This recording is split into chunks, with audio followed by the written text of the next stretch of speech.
Good afternoon and welcome to the 330 Sports Show. My name is Justin Coffin. Today is Tuesday, March 28th, 2023, 2 days away from opening day for the Cleveland Guardians and Major League Baseball. The Guardians will travel out west to take on the Seattle Mariners with a home opener about a week later on April 7th versus those same Seattle Mariners. This show is going to serve as our Cleveland Guardians preview for the 2023 season. As you know, the Cleveland Guardians are led by Terry Francona. They were 92-70 last year, the American League Central champions. They had an even split, 46-35, both at home and on the road. They swept Tampa Bay 2-0 in the wild card round and took the Yankees to 5 games in the ALDS. They were the youngest team in baseball, and they're only going to get better. Last year, to give you a point of reference, 3.46 ERA, which was the sixth best in Major League Baseball. Their team batting average 254, which doesn't sound very high, but numbers were down last year. But that was good for seventh best in all of Major League Baseball. Here is a look at what I expect to be the starting lineup for the batting order for opening day. Could be a player change here or there, but I would expect Stephen Kwan to lead off and play left field. Ahmed Rosario to bat second, play shortstop. Jose Ramirez, possible MVP candidate, to play third base and bat third. New addition to the team, Josh Bell, most likely going to either play first base or DH. He will probably be your cleanup hitter. Josh Naylor, first baseman or DH. Him and Josh Bell will probably flip-flop those positions. Bat fifth, Oscar Gonzalez going to play right field, I would expect, to start the year. And bat sixth, Andres Jimenez, another all-star last year. Should probably play second base, could play a little bit of shortstop this year, bat seventh. Mike Zunino, the new catcher, coming in, should bat eighth. And Miles Straw, would expect his average to go up, but a great center fielder. I expect him to play center and bat ninth. Now, you could very well see Will Brennan in there and some other guys, but that is what I would expect the opening day lineup to be. Now, let's go through a little bit of some of our stars and some of our better players from last season. Stephen Kwan hit nearly 300 with 5 home runs, ton of steals.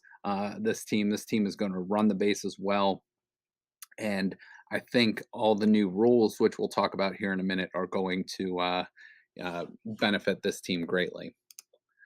Ahmed Rosario, third in hits last year in Major League Baseball, hit 283. Strikes out a little bit, but makes really good contact for the most part overall. Real good on the bases as well with 18 steals. Obviously, Jose Ramirez last year made the All-Star team, hitting 280, 29 home runs, 126 RBIs, 20 steals, 90 runs. He was the first and only player in Cleveland franchise history to achieve these milestones in a single season. 120 plus RBIs, 25 or more home runs, 40 plus doubles, and 20 steals. No other Cleveland Indian Guardian has ever done that in history. And last year, a lot of the back half of the year, he was playing with an injured wrist. So we expect, if healthy, these numbers should only go up. The new addition to the Cleveland Guardians lineup, power hitting lefty Josh Bell. Francona, as we know, likes to often go left, right, left, or switch hitting batter. So I would expect Josh Bell to be in the cleanup spot. 266 last year, 17 home runs, 71 RBIs, and 78 runs, split between San Diego and Washington. Oscar Gonzalez didn't play a ton of games last year, came up in the second half of the season, but hit nearly 300 with 11 home runs, 43 RBIs, and got some very valuable playoff experience, as we know, especially in that Tampa series and Yankee series.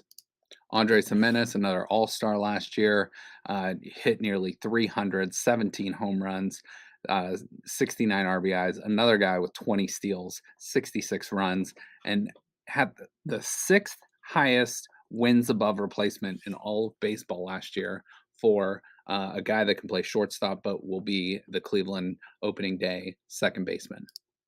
Josh Naylor, 256, 20 home runs, 79 RBIs last year, for a guy that's probably going to play a lot at the DH spot and also first base spot. Could play a little outfield if needed, but came back from a major leg injury suffered at the end of the 21 season. So last year wasn't 100% healthy and still put up some pretty good numbers. He's obviously one of the emotional leaders on this team as well. Now, I'm not going to include every bullpen member for the Guardians, but here's some key bullpen members from the AL Central champions.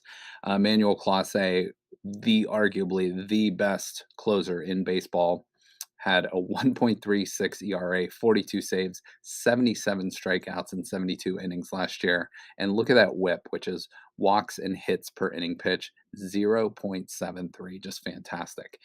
We got Karinchak, Wild Thing back there, Trevor Stephan, Sam Henches, Nick Sandlin, and you're going to have some other guys in that back end of the bullpen that are going to be key contributors, especially with some of the members of the pitching staff might be down to start the year.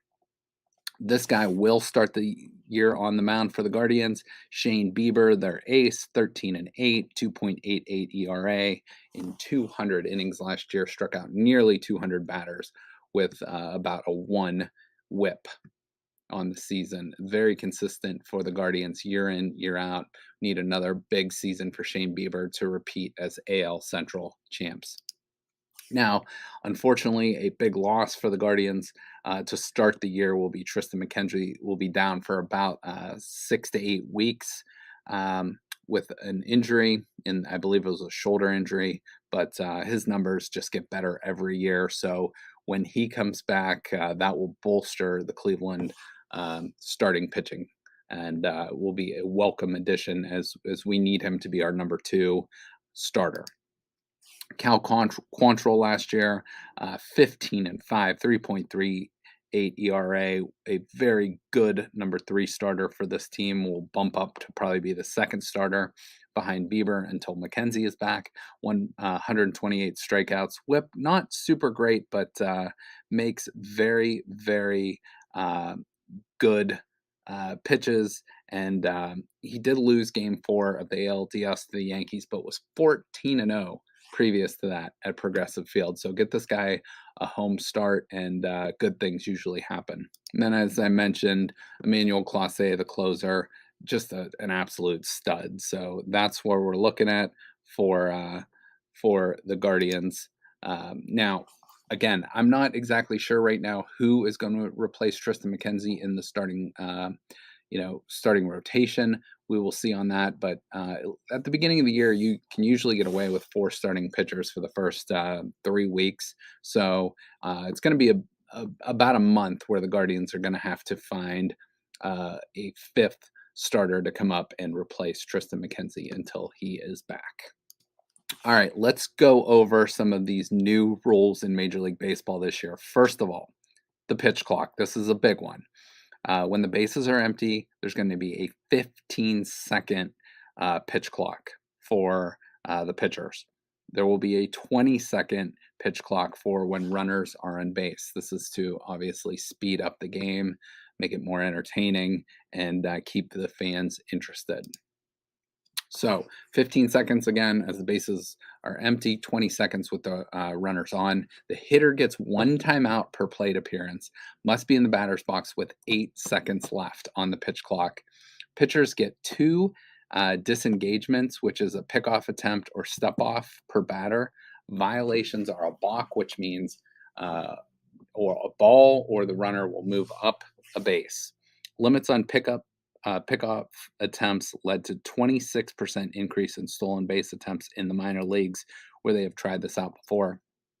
And a pitch timer helped reduce games length by 25 minutes in the minors last season. So it's going to be adjustment for the fans. Obviously, it's adjustment for the players, but they have been a lot of the younger players are already familiar with these rules, and throughout spring training, these players have learned these new rules as they go. A huge one will be the shift. The shift will be out for this season. So, two infielders must be positioned on either side of second base when the pitch is released. All four infielders must have both feet within the infield when the pitcher is on the rubber. And shift restrictions increase batting average, and decrease strikeouts in minor leagues, while giving players more opportunity to show up their athleticism, such as steals and beating out ground balls, things such as that. So again, with these new rules, it's to speed up the game. It's also to make it more exciting. And then this final one is to keep the players a little bit safer. Might also increase stolen bases with a bigger base. So the distance is reduced by about 4.5 inches, which a lot a lot of stolen bases are bang bang plays. So could be those couple inches make a huge difference for steals. So first, second, and third base all increase from 15-inch square to an 18-inch square. Bigger bases are expected to have a positive impact on player safety. So, like no twists and ankles, no guys like stepping on each other, stuff like that. No collisions. That should be, increased safety is great for everybody. The distance reduced by 3 inches from home to first and home to third, reduced by 4.5 inches from first to second and second to third. Bigger bases reduced injury events near the bases by more than 13% last year in the minor leagues. And now, finally, scheduling changes. This could be a big factor for teams' loss record. If they play in a tougher division or an easier division. So division games. So for the Guardians, they are in the same division as the White Sox, the Twins, the Tigers, and the Royals. In the NL Central, that would be the Pirates, the Cubs, the Cardinals, the Brewers, and the Reds. So we're going to use those two teams as our guinea pigs here. So the number of divisional games for each team will decrease from 76 to 52. So a 24 game reduction. Each team will face its divisional foe 13 times over 4 series. The 52 games will also be split up evenly, home and road. Even though, with an odd number, you can't have an even 6 and 6. So one will be 6 and 7, vice versa, and probably flip the following year.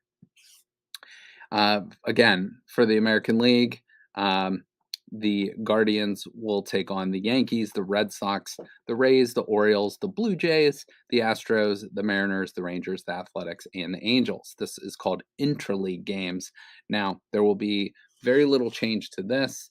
The new schedule will include 64 of those games, so teams will play 6 games against 6 of their league opponents and 7 games against 4 of their league opponents. So a home and home series with each of those teams, which is great because you're seeing all the teams in baseball. Now, interleague play, which is American League versus National League, this will see the biggest jump in the schedule. This will go from 20 matchups to 46 beginning this year. 4 of those games will come against each team's natural rival. For Cleveland, that will be the Reds. For the Pirates, that will be the Detroit Tigers.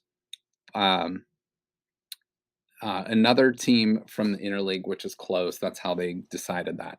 Those matchups will be played in a home and home series. And the natural rivals for them, again, Cleveland will play the Reds, Pittsburgh will play Detroit. Now, coming into the season, we know the Guardians are loaded. So you can expect to see some of these guys up. We have seen some of them before. Bo Naylor has been up with the team. I believe Tyler Freeman will start down in the minors to start the season, but Daniel Espino, the pitcher, is an absolute stud. Gavin Williams, George Valera, Bo Naylor, Tanner Bibby, Brian Raccio, and Chase Delauter, excuse me if I butcher that pronunciation, but those are 7 of the top 100 prospects in baseball. The Guardians have 7 of them, which is phenomenal. These are a look at the 16 players that made their major league debut last year. So Hunter Gaddis, Tanner Tully, you can go through the list, but the big ones were Bo Naylor, Will Benson, no longer with the team. He is with the Reds. Will Brennan, Stephen Kwan, obviously. Nolan Jones, no longer with the team. Oscar Gonzalez, a big one. Tyler Freeman will be up with the team at some point. Gabriel Arias. There's going to be a lot of really, really good young talent coming through this organization for many, many years to come. All right. That was our look at the Cleveland Guardians, a little preview. We'll have more on that as we go forward throughout the season. But, want to give a quick update on the Final Four.